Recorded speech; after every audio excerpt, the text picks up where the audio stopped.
you surrender.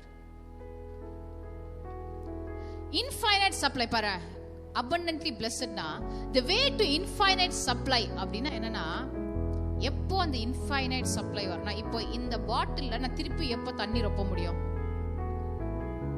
காலி ஆயிடுச்சுனா இல்ல பாதி முடிஞ்சிடுச்சுனா தான் அது குறையத என்ன ஆகும்? நான் நிரப்ப முடியும். எனக்கு இது மட்டும் போதுங்க அப்படின்னா எவ்வளவு நாளைக்கு இந்த பாட்டில்ல தண்ணி எனக்கு தாங்கும்? இந்த சர்மன் முடிகிற வரைக்கும் என்ன பண்ண தாங்காது. If I am sufficient with this, if I am self-sufficient, எனக்கு இது போதும் அப்படின்னா எவ்வளவு நாளைக்கு இது தாக்கு பிடிக்கும்? It will not. இனி யார் என்ன எனக்கு ஒரு 10,000 ரூபாய் சம்பளம் கிடைச்சா போதும், எனக்கு சபையில ஒரு சேர்ல உட்காந்தா போதும், எனக்கு இதுக்கு பண்ணா போதும், அதுக்கு பண்ணா போதும்னீங்கன்னா நீ உன் சித்தத்துக்கு தான் வாழ்ந்து கொண்டிருக்கிற, தேவன் சித்தத்துக்கு இல்ல. ஆமென்.